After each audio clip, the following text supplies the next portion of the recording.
I have spent my entire life either at the schoolhouse, on the way to the schoolhouse, or talking about what happens in the schoolhouse. Both my parents were educators. My maternal grandparents were educators. And for the past 40 years, I've done the same thing. And so needless to say, over those years, I've had a chance to look at education reform from a lot of perspectives. Some of those reforms have been good, some of them have been not so good. And we know why kids drop out. We know why kids don't learn. It's either poverty, low attendance, negative peer influences. We know why. But one of the things that we never discuss, or we rarely discuss, is the value and importance of human connection. Relationships. James Comer says that no significant learning can occur without a significant relationship. George Washington Carver says all learning is understanding relationships. Everyone in this room has been affected by a teacher or an adult. For years, I have watched people teach. I have looked at the best and I've looked at some of the worst.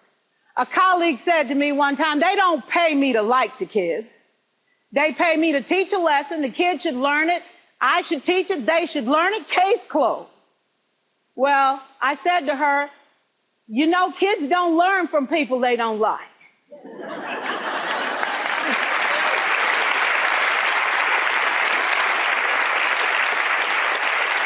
She said, that's just a bunch of hooey. And I said to her, well, your year is going to be long and arduous, dear.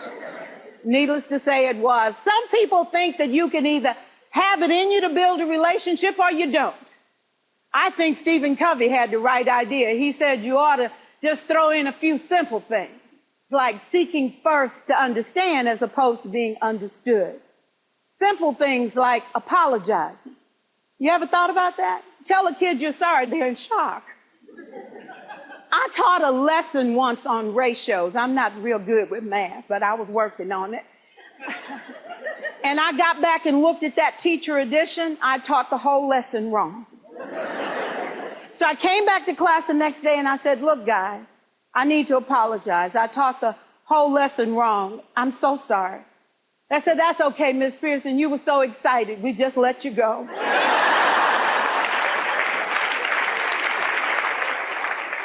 I have had classes that were so low, so academically deficient that I cried. I wondered, how am I going to take this group in 9 months from where they are to where they need to be? And it was difficult. It was awfully hard. How do I raise the self-esteem of a child and his academic achievement at the same time? One year I came up with a bright idea. I told all my students, you were chosen to be in my class because I am the best teacher and you are the best students. They put us all together so we could show everybody else how to do it. One of the students said, really? I said, really? We have to show the other classes how to do it. So when we walk down the hall, people will notice us. So you can't make noise. You just have to strut.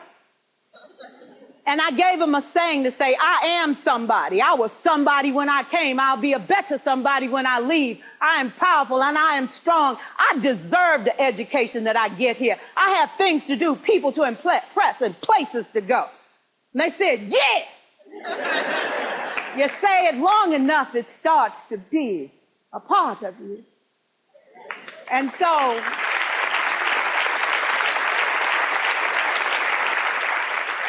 I gave a quiz, 20 questions. Student missed 18. I put a +2 on this paper and a big smiley face.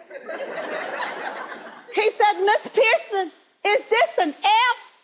I said, yes. He said, then why'd you put a smiley face? I said, because you on the roll. You got 2 right, you didn't miss them all. I said, and when we review this, won't you do better? He said, yes, ma'am, I can do better. You see, -18 sucks all the life out of you. +2 said, I ain't all bad.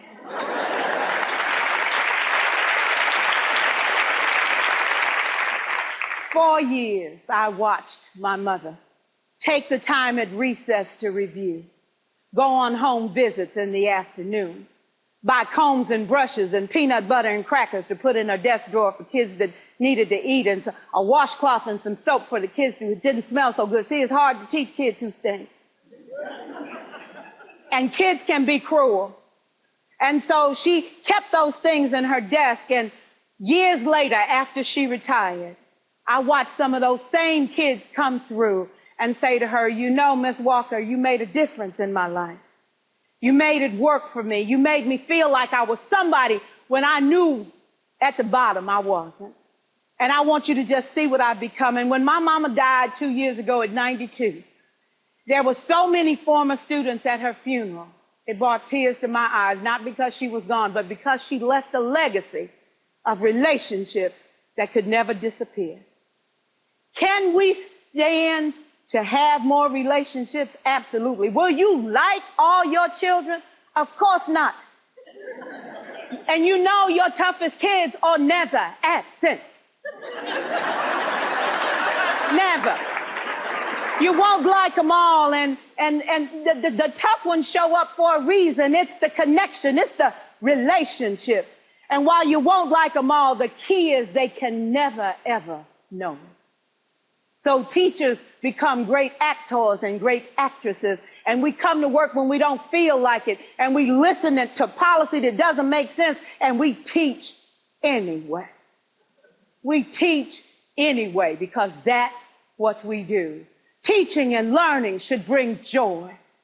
How powerful would our world be if we had kids who were not afraid to take risks, who were not afraid to think, and who had a champion? Every child deserves a champion, an adult who will never give up on them, who understands the power of connection and insists that they become the best that they can possibly be. Is this job tough? You betcha.